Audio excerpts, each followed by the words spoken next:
મજામાં મજામાં રાત અહીંયા થાય. ಹಾಂ ಎಲ್ರಿಗೂ ಶರಣು. ನಾನು ನಿಮ್ಮ ಸುದರ್ಶನ್ ಸಂಚಾರಿ. ನಾನು ಮತ್ತು ನಮ್ಮ ಭೈರವ್ ಅವರು ಕನ್ಯಾಕುಮಾರಿಯಿಂದ ಕೇಪ್ ಟೌನ್ವರೆಗೆ ನಾವಿಬ್ಬರು ಸೈಕಲಲ್ಲಿ ಟ್ರಿಪ್ ಮಾಡ್ತಿದ್ವಿ. ಇವ್ರು ನೇಪಾಳವರೆಗೂ ಬರ್ತಾರೆ. ಅಲ್ಲಿ ಇನ್ನೊಂದು ನಾಯಿ ಇದೆ, ಅದಕ್ಕೆ ಇವರು ಫುಲ್ ಆ್ಯಕ್ಟಿವ್ ಮೋಡಲ್ಲಿದ್ದಾರೆ. ಇನ್ನು ನಾನು ನಿನ್ನೆ ರಾತ್ರಿ ಇಲ್ಲೇ ಉಳ್ಕೊಂಡಿದ್ದೆ. ನಾನು ಇವಾಗ ಗುಜರಾತ್ನ ಕಚ್ ಜಿಲ್ಲೆಯಲ್ಲಿದ್ದೀನಿ. ನನ್ನ ಹಳೆ ಸ್ನೇಹಿತರಿದ್ದರು, 3 ವರ್ಷದ ಮುಂಚೆ ಭೇಟಿಯಾದವರು. ಅವ್ರದ್ದೇ ಜಮೀನಲ್ಲಿ ಲಾಸ್ಟ್ ಟೈಮ್ ಉಳ್ಕೊಂಡಿದ್ದೆ. ಈ ಟೈಮೂ ಅವ್ರ ಜಮೀನೆಲ್ಲ ಉಳಿಸಿದ್ರು. ಸೊ ಇವಾಗ ಇಲ್ಲಿ ಜಮೀನಲ್ಲಿ ಏನೇನು ಬೆಳೀತಾರೆ ಅಂತ ನೋಡಬೇಕು. ಹಿಂದೆ ಇದಂತೀವಿ ಔಡ್ಲ ಜಾಸ್ತಿ ಬೆಳೀತಾರೆ. ಇಲ್ಲಿರೋ ಔಡ್ಲ ಎಲ್ಲ ಇಷ್ಟಿಷ್ಟು ಹತ್ರ ಇರ್ತಾವೆ ಅಷ್ಟೇ, ಜಾಸ್ತಿ ಹತ್ರ ಬೆಳೆಯೋಲ್ಲ. ಮತ್ತು ಹೆಚ್ಚಾಗಿ ಜೀರಾ ಬೆಳೀತಾರೆ. ಜೀರಾ ಆಯಿತು ಕಣ, ಆಯಿತು. ಹೆಚ್ಚಾಗಿ ಜೀರಾ ಬೆಳೀತಾರೆ. ಇವಾಗ ನಾನು ನಿಮಗೆ ಜೀರಾ ತೋರಿಸ್ತೀನಿ, ಜೀರಾದು ಹೆಂಗಿರುತ್ತೆ ಅಂತ. ಇದು ಜೀರಿಗೆ ಮಡಿ ನೋಡ್ತಾ ಇರ್ಬೋದು. ಇದೇ ಜೀರಿಗೆ ಚಿಕ್ಕದಾಗಿ ಇದೆಯಲ್ಲ, ಇದೇ ಜೀರಿಗೆ. ಇನ್ನೊಂದು ತಿಂಗಳು ಬಿಟ್ಟು ಬಂದರೆ ಇನ್ನೊಂದು ಸ್ವಲ್ಪ ದೊಡ್ಡದಾಗಿರೋದು 3 ತಿಂಗಳು ಬೆಳೆ. ಇದರಲ್ಲಿ ಜಾಸ್ತಿ ಗೇಕ್ ಬರುತ್ತೆ. ಗೇಕ್ ಅಂದರೆ ಕಳೆ ನೋಡಿ, ಈ ಥರದ್ದು ಗೇಕ್ ಬರುತ್ತೆ. ಬೈ इसको पूरा निकलना नहीं, मतलब ये ऐसा छोटा होता है ना, बट इसमें अंदर वो पूरा निकलना पाड़ना. हाँ नहीं गांठ इरो देखो खोदू पड़ाती इसमें हम नहीं कर रहे तो ऐसा हाँ थोड़ा ही हम तो काट लोगे था. हाँ ये निकलना भाई, ये निकलना. ये नहीं निकला तो और फिर आएगा. ಇದು ನಮ್ಮೂರಲ್ಲಿ ಬೆಳೆಯುತ್ತೆ. ಇದರಲ್ಲಿ ಗಡ್ಡೆ ಇರುತ್ತೆ. ನಾನಿಕ್ರೆ ಜಾಗ ಅದನ್ನು ಸುಮ್ಮನೆ ಕಟ್ ಮಾಡಿ ತೆಗಿತವ್ರೆ ಅದನ್ನ. ಆ್ಯಕ್ಚುಲಿ ಅದನ್ನು ಫುಲ್ಲು ಈ ಥರ ತೆಗೆದ್ರೆ ಮಾತ್ರ ಅದು ಹೋಗುತ್ತೆ, ಇಲ್ಲ ಅಂದರೆ ಮತ್ತೆ ಬೆಳೆಯುತ್ತೆ. ಈ ಥರ ಮಡಿ ಮಾಡಿರ್ತಾರೆ. ಮಡಿ ಮಾರ್ಬಿಟ್ಟು ಕರೆಕ್ಟಾಗಿ ಮಡಿಗೆ ನೀರು ಹಾಯಿಸ್ಬಿಟ್ಟು ಇದನ್ನು ಬೆಳೆಸ್ತಾರೆ. ಚೆನ್ನಾಗಿ ಇಳುವರಿ ಬಂತು ಅಂದರೆ ಒಳ್ಳೆ ಲಾಭ ಬರುತ್ತೆ. ಇವರು 2 ಬೆಳೆ ಬೆಳೀತಾರೆ. ಒಂದು ಮಳೆಗಾಲದಲ್ಲಿ ಏನು ಸಜ್ಜೆ ಮತ್ತು ಜೋಳ ಅದನ್ನೆಲ್ಲ ಬೆಳೀತಾರೆ. ಈ ಚಳಿಗಾಲದಲ್ಲಿ ಇದನ್ನು ಬೆಳೀತಾರೆ. ಸ್ವಲ್ಪ ಬೇಸಿಗೆ ಕಾಲದಲ್ಲಿ ಆರಾಮಿರುತ್ತೆ. ಬಿಸಿಲಿಗೆ ಅನುಸಾರ ಇದಕ್ಕೆ 10 ರಿಂದ 15 ದಿವಸದ ಮಟ್ಟ ನೀರು ಒಂದೊಂದು ಸರಿ ಕೊಡ್ತಾರೆ. ಜಾಸ್ತಿ ಬಿಸಿಲಿತ್ತು ಅಂದರೆ 10 ದಿವಸಕ್ಕೆ 9 ದಿವಸಕ್ಕೆ. ಸ್ವಲ್ಪ ಕಮ್ಮಿ ಬಿಸಿಲಿತ್ತು, ಜಳ ಎಲ್ಲ ಕಮ್ಮಿ ಇತ್ತು ಅಂದರೆ ಸ್ವಲ್ಪ ಲೇಟಾಗಿ ನೀರು ಕೊಟ್ಬಿಟ್ಟು ಇದನ್ನು ಬೆಳೆಸ್ತಾರೆ. ಬೆಳಗ್ಗೆನೇ ಕಳೆ ತೆಗೆಯಕ್ಕೆ ಬಂದವರೆ ಮಧ್ಯಾಹ್ನಕ್ಕೆಲ್ಲ ಮನೆಗೆ ಹೋಗ್ಬಿಡ್ತಾರೆ, ಮತ್ತೆ ಸಾಯಂಕಾಲಕ್ಕೆ ಬರ್ತಾರೆ. ನೋಡ್ತಾ ಇರ್ಬೋದು, ಇವರು ಚಾಕುನಲ್ಲಿ ಕಳೆ ತೆಗಿತವ್ರೆ. ನಮ್ಮ ಕಡೆ ಕಳೆ ತೆಗಿಯೋಕ್ಕೆ ಕುಡ್ಗೋಲಿರುತ್ತೆ. ಇವರು ಅದನ್ನು ಫುಲ್ ತೆಗಿತಾ ಇಲ್ಲ ಚಾಕುನಲ್ಲಿ. ಯಾಕಂದರೆ ಇಲ್ಲೆಲ್ಲ ಈ ಥರ ಭೂಮಿ ಈ ಥರ ಇರುತ್ತಲ್ವ, ಒಂದೊಂದು ಎಂಡೆನೇ ಬರುತ್ತೆ. ಇವು ನಮ್ಮ ಥರ ಏನಾರು ಇವರು ನಾವು ಕುರ್ಜಿಗೆ ಅಂತ ಕರಿತೀವಿ. ಕುರ್ಜಿಗೆನಲ್ಲಿ ಹಿಂಗೆ ಹೇಳಿದ್ರು ಅಂದರೆ ಇದೇ ಅದ್ಕೊಂಬರುತ್ತೆ. ಅದಕ್ಕೆ ಇದು ಹಿಂಗೆ ಕಟ್ ಮಾಡಿ ತೆಗಿತಾರೆ. ಬೈ ಇಲ್ಲಿ ನಮ್ಮ ಬಾಪು ಅವರು ಟೀ ಮಾಡ್ತವ್ರೆ. ಬಾಪು ಅವ್ರು ಇಷ್ಟೊತ್ತವರೆಗೂ ಭಂಗಿ ಹೊಡಿತಿದ್ರು. कर्नाटक तमारू कर्नाटक क्या भारत फरो કેટલા દિવસ ફરતા છે? भारत कंप्लीट अभी साउथ अफ्रीका. हाँ दूसरा देश. चलो का आखिर तुम करो ना करो पांच पुत्र आए थे. હા બેઠા છે. हो तो तन फोन कर પા બેઠા છે. हम बैठा 11 11:30 गया राम जी बताया. ಹೊಡಿತಾವ್ರು ನೋಡಿ. ತಂಬಾಕು ತುಂಬ್ಕೊಂಡ್ರು, ಬೆಂಕಿ ಹಚ್ಬಿಟ್ಟು ಫುಲ್ ಹೊಗೆ ಬಿಟ್ರು ಅಂದರೆ ಗಸ್ ಅನ್ಬೇಕು. હું આ તો છોકરા આયા હતા. મને તો હોઈ ગયા મારો ના હું ફોન કરતો.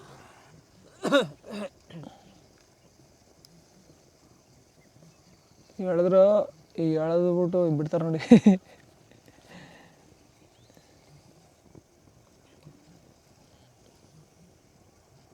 ಅಷ್ಟೇ ಮಜಾ. બે ત્રણ વર્ષ થયા ગયા. गवर्नमेंट ऑफिस रजिस्टर 500 शादी खत्म. 2 क्या बोलते हैं, मतलब ये होता है ना हार. 2 हार मैं उसको डालता हूँ, वो मेरे को डालता है, साइन करता है, शरा शादी खत्म. 500 में खत्म. 500 पैसा क्या फॉरेन टूर.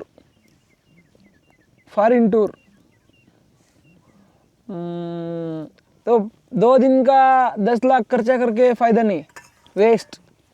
लोग पेट भर खाता है, सुबह बोलता है नमक नहीं. है ना.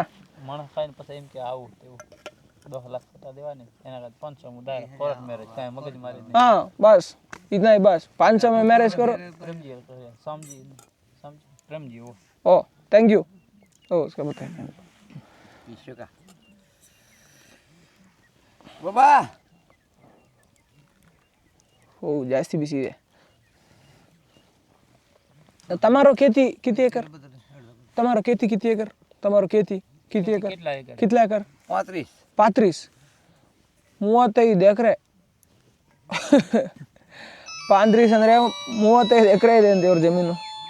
ಇಲ್ಲಂಗೆ ಅಂದರೆ ಚಳ್ಳಕೆರೆ ಕಡೆ ಜಮೀನು ಇದ್ದಂಗೆ, ಎಷ್ಟು ಜಮೀನು ಇದ್ರೂ ಬೆಳೆಯೋದೆಲ್ಲ ಕಡಿಮೆನೆ. ಈ ಪ್ರಯಾಣದಲ್ಲಿ ನಿಮ್ಗೇನಾದರೂ ನನಗೆ ಫಿನಾನ್ಷಿಯಲಿ ಸಪೋರ್ಟ್ ಮಾಡಬೇಕು ಅಂತ ಅನಿಸಿದ್ರೆ ನೀವು sudarshansanchari.com ವೆಬ್ಸೈಟ್ನ ಓಪನ್ ಮಾಡಿ ಸಬ್ಸ್ಕ್ರಿಪ್ಷನ್ ಮೇಲೆ ಕ್ಲಿಕ್ ಮಾಡಿ ನೀವು ನನ್ನ ಕಂಟೆಂಟ್ಗೆ ಸಬ್ಸ್ಕ್ರೈಬ್ ಮಾಡ್ಕೋಬೋದು. ಅಲ್ಲಿ ಬೇರೆ ಬೇರೆ ಮಾಡಲ್ ಆಫ್ ಸಬ್ಸ್ಕ್ರಿಪ್ಷನ್ ಇರುತ್ತೆ. ನಿಮ್ಗೆ ಯಾವ್ದು ಇಷ್ಟ ಆಗುತ್ತೋ ಅದನ್ನು ನೀವು ಸಬ್ಸ್ಕ್ರಿಪ್ಷನ್ ತೊಗೋಬೋದು. ಇದರಿಂದ ನನಗೆ ಹ್ಯಾಸಲ್ ಫ್ರೀ ಆಗಿ ಟ್ರಾವೆಲ್ ಮಾಡೋದಕ್ಕೆ ತುಂಬ ಸಹಾಯ ಆಗುತ್ತೆ. क्या बोल रहे? हाँ नौकरी. नौकरी, हाँ नौकरी मांगता है. तो मेरा पापा लड़का लड़की को देखता है. लड़की ये मांगता है लड़का इंजीनियर, लड़का का 1 महीने का 5 लाख 2 लाख कमाई मांगता है. वो लड़का का 2 लाख कमाई है, लड़की का भी 1 लाख कमाई है, दोनों मिलके शादी करता है. और ऐसा बहुत बहुत लड़की का बहुत प्रॉब्लम है. लड़की नहीं मिल रहा है, लड़की है नहीं दे रहा है, दे रहे नहीं, पैसे मांग रहे.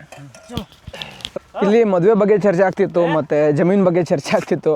ಮದುವೆ ಬಗ್ಗೆ ಯಾಕೆ ಚರ್ಚೆ ಅಂದರೆ, ನಮ್ಮ ಅಣ್ಣ ಏನಿದ್ದಾರೆ ಇವ್ರಿಗೆ ನಾನು ಲಾಸ್ಟು 3 ವರ್ಷದ ಮುಂಚೆ ಬಂದಾಗಿಂದನೂ ಅಣ್ಣಗೆ ಹೆಣ್ಣು ಹುಡುಕ್ತವ್ರೆ, ಅಣ್ಣಗೆ ಹೆಣ್ಣು ಸಿಗ್ತಾ ಇಲ್ಲ. ಕಾರಣ ಏನು ಅಂತಂದರೆ ಅಣ್ಣಂಗೆ ಯಾರೂ ತಂಗಿ ಇಲ್ಲ. ಅಣ್ಣಂಗೆ ತಂಗಿ ಇದ್ದೀರ, ಅಣ್ಣನ ತಂಗಿನ ಅವ್ರಿಗೆ ಕೊಟ್ಬಿಟ್ಟು ಅವ್ರ ತಂಗಿನ ಇವ್ರು ಮದುವೆ ಆಗ್ತಿದ್ರು. ಎದುರೆಣ್ಣು ಅಂತಾರಲ್ಲ ಆ ಥರ. ಇಲ್ಲಿ ಎದುರೆಣ್ಣು ಮಾಡ್ಕೊಳಕ್ಕೆ ಅಣ್ಣಂಗೆ ತಂಗಿ ಇದ್ರಂತೆ, ಅವ್ರ ಮಾಮಂಗೆ ತಂಗಿ ಇರಲಿಲ್ವಂತೆ, ಅವ್ರಿಗೆ ಕೊಟ್ಟು ಮದುವೆ ಮಾಡಿಬಿಟ್ರಂತೆ. ಅಣ್ಣಂಗೆ ಹುಡುಗಿ ಸಿಗ್ತಾಯಿಲ್ಲ, ಅದು ಪ್ರಾಬ್ಲಮ್ಮು. ಇಲ್ಲಿ ಮದುವೆನಲ್ಲಿ ಇದೇನೋ ತಗೊಳ್ಳಲ್ಲಂತೆ, ದುಡ್ಡು ಗಿಡ್ ಏನೂ ತಗೊಳ್ಳಲ್ಲ. ಅವ್ರು ಏನೇನು ತಿಳಿತಾರೋ ಅದು ಕೊಡ್ಬೋದು ಅಷ್ಟೇ, ಯಾರು ಏನು ಕೇಳಲ್ಲ. ದುಡ್ಡು ಕೊಡಿ, ಅದು ಕೊಡಿ, ಇದು ಕೊಡಿ ಅಂತ. ಅವ್ರ ಹತ್ರ ಇದ್ದರೆ ಕೊಡ್ತಾರೆ, ಈಗ ಕೊಟ್ಟರೆ ಈಸ್ಕೊತಾರೆ ಅಷ್ಟೇ. ಇಲ್ಲಿ ಕೆಲಸ ಮಾಡೋರು ಹೆಣ್ಣು ಕೊಡಲ್ಲ. ಜಮೀನಲ್ಲಿ ಕ್ಯಾಮೆ ಮಾಡಬೇಕು, ಹಂಗಿದ್ರೆ ಮಾತ್ರ ಹೆಣ್ಣು ಕೊಡೋದು. ಇಲ್ಲಿ ಅಂತರ್ಜಾತಿ ವಿವಾಹ ಎಲ್ಲ ಮರೀಚಿಕೆ. ಯಾವುದೇ ಕಾರಣಕ್ಕೂ ಬೇರೆ ಜಾತಿಯವ್ರ ಜೊತೆಗೆ ಮದುವೆ ಮಾಡಲ್ಲ. ಮದುವೆ ಆದರೆ ಹೊಡೆದಾಕ್ತಾರೆ ಬೆನ್ನತ್ಬಿಟ್ಟು. ಇಲ್ಲಿ ಇನ್ನೂ ತುಂಬ ಹಿಂದೆ ಬದುಕ್ತಾವ್ರೆ ಅಂತ ಅನಿಸುತ್ತೆ. ಯಾಕೆ ಅಂದರೆ ಹೇಳೋದ್ನಲ್ಲ, ಗುಜರಾತಲ್ಲಿ ಸಕ್ಕ ಜಾತಿವಾದ. ಈ ಜಾತಿವಾದ ಬರೀ ಹಿಂದೂಗಳಿಗೆ ಮಾತ್ರ ಸೀಮಿತ ಇಲ್ಲ, ಮುಸ್ಲಿಮ್ರಲ್ಲೂ ಇದೆ. ನೋಡಿ, ಮುಸ್ಲಿಮ್ರಲ್ಲಿರೋ ಜಾತಿಗಳನ್ನ ಹೇಳ್ತಾರೆ, ಕೇಳ್ಕೊಂಬನ್ನಿ. भाई आपका नाम क्या है? मेरा नाम शोएब. शोएब, आप मतलब मैं ये पूछना था, गुजरात के अंदर मतलब कच्छ के अंदर, गुजरात के अंदर नहीं, कच्छ के अंदर बहुत ज़्यादा मुसलमान के अंदर जात होता है ना, वो कौन सा जात आता है? जी समा आता है, हाँ, और नौड़े आता है, हाँ, और गोरजा आता है, और समेजा आता है, और पठान आता है, और नोतियार, भूतियार आता है, जत, सुमरा आता है, जत आता है, रायसी आता है. बहुत आते हैं ना, 100 के ऊपर होता है. जी बहुत आते हैं, वो याद नहीं. ठीक है. ಸೊ ಇಷ್ಟೆಲ್ಲ ಜಾತಿ ಇರ್ತವೆ ಮುಸ್ಲಿಮ್ರಲ್ಲಿ. ಅವರೆಲ್ಲ ಒಂದು ಜಾತಿ ಬಿಟ್ಟು ಇನ್ನೊಂದು ಜಾತಿಗೆ ಮದುವೆ ಮಾಡಿಕೊಡಲ್ಲ, ಆ ಥರ ಎಲ್ಲ ಇರುತ್ತೆ. ಇಲ್ಲಿ ಜಾತಿ ಕೇವಲ ಹಿಂದೂಗಳಿಗೆ ಮಾತ್ರ ಸೀಮಿತ ಅಲ್ಲ, ಮುಸ್ಲಿಮರಿಗೂ ಇದೆ. ವಾಪಸ್ ಶಾದಿಗೆ ಬಾದ್ दो साल 3 साल बाद ಹಾಂ ಯಾವಾಗ ವಾಪಸ್ ಬರ್ತೀವಿ ಅಂತ ಕೇಳ್ತವ್ರು. ಮತ್ತೆ ಈರುಳ್ಳಿ ಬೆಳೆಯೋರಿಗೆಲ್ಲ ಗೊತ್ತಿರುತ್ತೆ ಈರುಳ್ಳಿನಲ್ಲಿ ಎಷ್ಟು ಕಳೆ ಇರುತ್ತೆ ಅಂತ. ಅದೇ ಥರ ಜೀರಿಗೆನಲ್ಲೂ ಜಾಸ್ತಿ ಕಳೆ ಬರುತ್ತೆ. ಅದನ್ನೆಲ್ಲ ಒಂದು 2-3 ಸಲ ಕಳೆ ತೆಗಿತಾರೆ. ಕಳೆನಾಶಕ ಎಲ್ಲ ಹೊಡಿ ಅಭ್ಯಾಸ ಇಟ್ಕೊಂಡಿದೆ. ಯಾಕಂದರೆ ಮನೇಲಿ 10 ಜನ 4 ಜನ 7 ಜನ ಇರ್ತಾರೆ. ಏನು ಮಾಡ್ತಾರೆ, ಬಂದ್ಬಿಟ್ಟು ಕಳೆ ತೆಗಿತಾರೆ. ಇಲ್ಲಿ ನೋಡ್ತಾ ಇರ್ಬೋದು. ಬೈ ಓ आपका खेत में यही लगाता है ना, आपका उधर खेत में उधर यही लगाते हैं ना.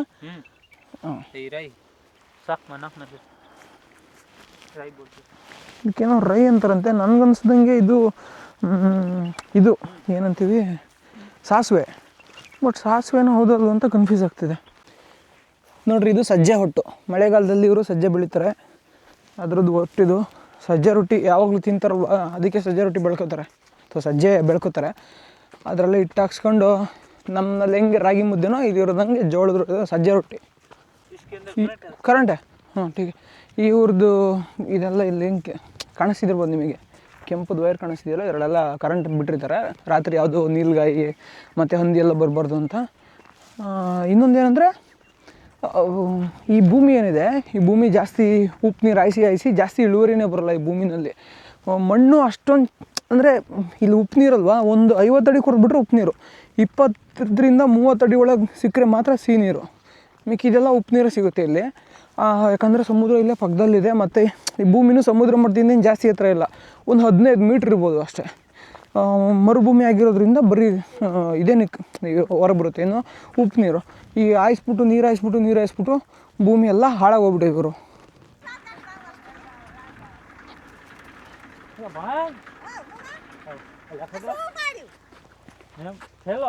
ನಾನು ಅವಾಗಲೇ ಹೇಳಿದೆ ಭೂಮಿ ಎಲ್ಲ ಹಾಳಾಗೋಗಿದೆ ಅಂತ. ನೋಡಿರಿ, ಈ ಭೂಮಿ ಸ್ಮೂತೇ ಇರೋಲ್ಲ, ಫುಲ್ಲು ಹಾರ್ಡ್ ಇರುತ್ತೆ. ಮೇಲಿಂದ ನೋಡ್ತಾ ಇರ್ಬೋದು, ಫುಲ್ ಗಟ್ಟಿ ಇರುತ್ತೆ. ನಮ್ಮಲ್ಲೆಲ್ಲ ಎಷ್ಟು ಸ್ಮೂತ್ ಇರುತ್ತೆ ಮಣ್ಣು, ನಮ್ಮಲ್ಲೂ ಈ ಥರದ್ದು ಮರಳಿರುತ್ತೆ, ಬಟ್ ಇಲ್ಲಿ ಸ್ವಲ್ಪ ಗಟ್ಟಿ ಇರುತ್ತೆ ಮಣ್ಣು. ಹಂಗಾಗಿ ಈ ಬೆಳೆ ಎಲ್ಲ ಚೆನ್ನಾಗಿ ಬೆಳೆಯೋಲ್ಲ. ಮಣ್ಣು ಸ್ಮೂತ್ ಇದ್ದರೆ ಮಾತ್ರ ಬೆಳೆ ಸಖತ್ತಾಗಿ ಬೆಳೆಯುತ್ತೆ. ಇಲ್ಲಿ ಇವಾಗ್ಲೂ ಚಂಬು ತಗೊಂಡು ಕೆರೆ ಕಡೆಗೆ ಹೋಗೋ ಅಭ್ಯಾಸ ಇದೆ. ಜನ ಮನೆಯಲ್ಲಿ ಶೌಚಾಲಯಗಳನ್ನ ಕಟ್ಕೊಂಡಿಲ್ಲ. ಇಲ್ಲಿರೋ ಎಲ್ಲ ಹಳ್ಳಿಗಳಲ್ಲೂ ಹಿಂಗೇನೆ, ಚಂಬು ತಗೊಳ್ಳೋದು, ಕೆರೆ ಕಡೆಗೆ ಹೋಗೋದು.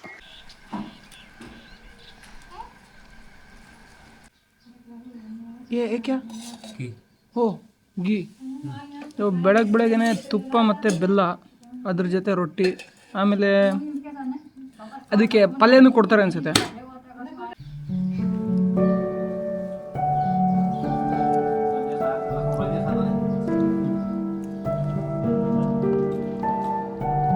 ठीक है, बाय. हे गो गड़ी. वीडियो मूक ना. हाँ ठीक है. हाँ ये वही रस ये ड्रोन उड़ाया था, वो बेचता हुआ व्हाट्सएप में.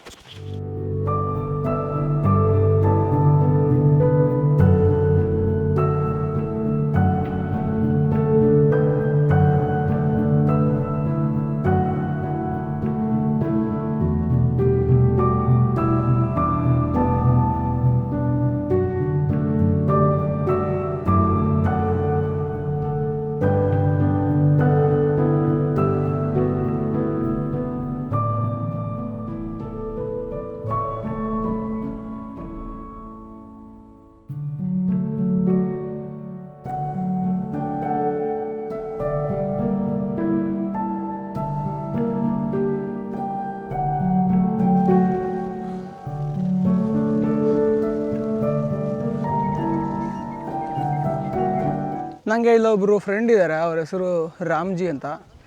ಅವ್ರನ್ನ ಮೀಟ್ ಮಾಡೋಕ್ಕೆ ಬಂದೀನಿ. ಲಾಸ್ಟ್ ಟೈಮ್ ಅವ್ರನ್ನ ಮೀಟ್ ಮಾಡಿದ್ದೆ, ಅವರೇ ಸ್ವಲ್ಪ ಎಲ್ಲ ಅರೇಂಜ್ ಮಾಡಿದರು. ये आपका क्या थी? ठीक है. और आपका बच्चा किधर है? वो आपका बच्चा नहीं है, उधर है. घर में. नहीं, वो तो खड़ा था ना, हाँ. लाइट को लखो पकड़ रहा है, हाँ हाँ उधर है. ओके, समझ गया. एरंडा निकल रहा है.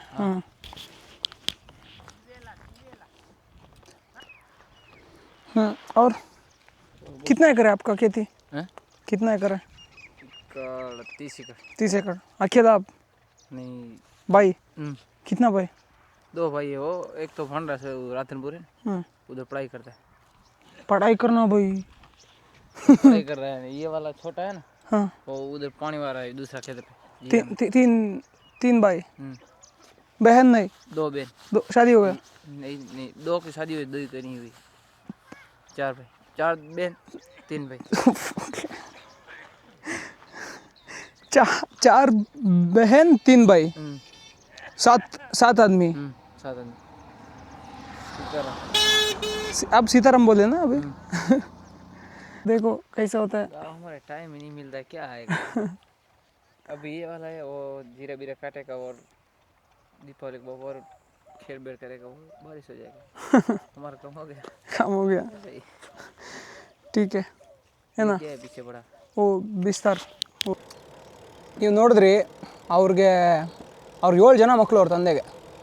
ನಮ್ಮಲ್ಲಿ ಕೆಲವೊಂದು ಕಮ್ಯುನಿಟಿಗಳನ್ನ ಟಾರ್ಗೆಟ್ ಮಾಡಿ ಜಾತಿವಾದಿಗಳು, ಧರ್ಮವಾದಿಗಳು ಅವರೆಲ್ಲ ಹೇಳ್ತಿರ್ತಾರೆ. ಅವರೆಲ್ಲ ಹೇಳ್ತಿರ್ತಾರೆ, ಹಂದಿಗಳ ಥರ ಉಡ್ಸ್ಕೊಂಡಿದ್ದಾರೆ ಹಾಗೆ ಹಿಂಗೆ ಅಂತ.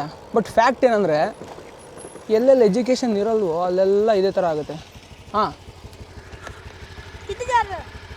ಮೇ पाकिस्तान जा रहा है। पाकिस्तान में हाँ। पाकिस्तान तो हम जा रहे हैं। तो हम किधर से आ रहे हैं? हम वो उधर पहाड़, वो पाकिस्तान से पहाड़ आता ना, वो बाग इधर आ रहा है। इधर हम तुम क्या जा रहे हो? हम जा रहे हैं कर्नाटका। कर्नाटक। आपको तुम्हारा है? हाँ। ये काटता है? वो नहीं काटता है, तो इसको तुम क्या करो? उसको चिकन खिलाओ बस। खाली फेंका उमे काहे नहीं, बीजू काहे नहीं? हम्म, ठीक है, मिलते हैं। वाट लगे ना? हाँ। के लिए अलग है साइकिल? साइकिल 60,000। हाँ फुल। हाँ ठीक है, चलो मिलते बाय। ಎಲ್ಲೆಲ್ಲಿ ಎಜುಕೇಷನ್ ಆ ಹುಡುಗಂಗೆ ಸುಮ್ಮನೆ ಏನೋ ಗಾಲಿ ಹೊಡೆದೆ ಪಾಕಿಸ್ತಾನಿಂದ ಬರ್ತಿದ್ದೀನಿ ಹಂಗೆ ಹಿಂಗೆ ಅಂತ. ಇರಲಿ, ಎಲ್ಲೆಲ್ಲಿ ಎಜುಕೇಷನ್ ಕಡಿಮೆ ಇರುತ್ತೋ ಅದೆಲ್ಲ ಮಕ್ಕಳ ಸಂಖ್ಯೆ ಜಾಸ್ತಿ ಇರುತ್ತೆ. ಈಗ ನಮ್ಮ ತಂದೆ PUC ಓದಿದ್ರು. ನಮ್ಮ ತಂದೆ ನಮ್ಮ ಅಜ್ಜಂಗೆ 4 ಜನ ಮಕ್ಕಳು. ನಮ್ಮ ಅಜ್ಜ ಕಡಿಮೆ ಓದಿದ್ರು.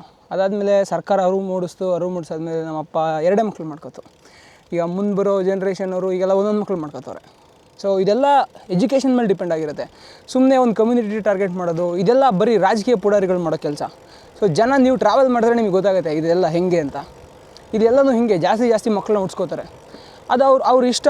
ಅವರಿಗೆ ಎಜುಕೇಷನ್ ಸಿಕ್ಕ ಮೇಲೆ ಅವ್ರಿಗೆಲ್ಲ ಶಿಕ್ಷಣ ಕೊಡಬೇಕು, ಕ್ವಾಲಿಟಿ ಲೈಫ್ ಕೊಡಬೇಕು ಅನ್ನುವಾಗ ಮಕ್ಕಳ ಸಂಖ್ಯೆ ಕಡಿಮೆ ಆಗುತ್ತೆ. ಅವಾಗ ಜನಸಂಖ್ಯೆನೂ ಕಡಿಮೆ ಆಗುತ್ತೆ. ಇವಾಗೇನು ಜಾಸ್ತಿ ಆಗಿದ್ದಿಲ್ಲ ಜನಸಂಖ್ಯೆ, 120 ಕೋಟಿ, 130 ಕೋಟಿ, 140 ಕೋಟಿ ದಾಟ್ತಿದೆಯಲ್ಲ, ಇದೆಲ್ಲನೂ ಮತ್ತೆ ಕಡಿಮೆ ಆಗುತ್ತೆ. ಯಾವಾಗ ಕಡಿಮೆ ಆಗುತ್ತೆ ಅಂದರೆ ಎಲ್ಲರೂ ಒಬ್ಬೊಬ್ಬರು ಒಂದೊಂದೇ ಮಗು ಮಾಡ್ಕೊತಿದ್ದಾರೆ. ಸೊ ಆವಾಗ ಮತ್ತೆ ಕಡಿಮೆ ಆಗುತ್ತೆ. ಈಗ ನಮ್ಮ ಎದುರುಗಡೆ ದನ ಬರ್ತಿದ್ದಾವೆ. ಆ ದನನ ಒಬ್ಬರು ರಬಾರಿಯವರು ಕಾಯ್ಕೊಂಡು ಹೊಂಟವ್ರೆ. ನಾನು ಮೊದಲೇನು ಅಂದ್ಕೊಂಡಿದ್ದೆ ಅಂದರೆ ಈ ದನ ಎಲ್ಲ ಅವ್ರಿಗೆ ಸೇರಿದ್ವು ಅಂದ್ಕೊಂಡಿದ್ದೆ. ಆದರೆ ಹಾಗಲ್ಲ, ಊರವರು ಎಲ್ಲರೂ ದನನ ಅವರೇ ಕಾಯ್ತಾರೆ. जय माता जी। नाम? गोवा भाई। और एक मिनट, आप ये पूरा आपका है या तो पूरा गांव का है ये? और ये हिंदी ಬರ್ತಾರ. ठीक है, राम राम बाय। ಕ್ಯೂಗಮ್ ಕರ್ನಾಟಕ. ಇದಷ್ಟು ಅವ್ರದ್ದೇ ಆಗಿರಲ್ಲ. ಅದರಲ್ಲಿ ಅವರು ಒಂದು 10-12 ಇದ್ದರೆ ಮಿಕ್ಕಿದೆಲ್ಲ ಊರವ್ರದ್ದಾಗಿರುತ್ತೆ.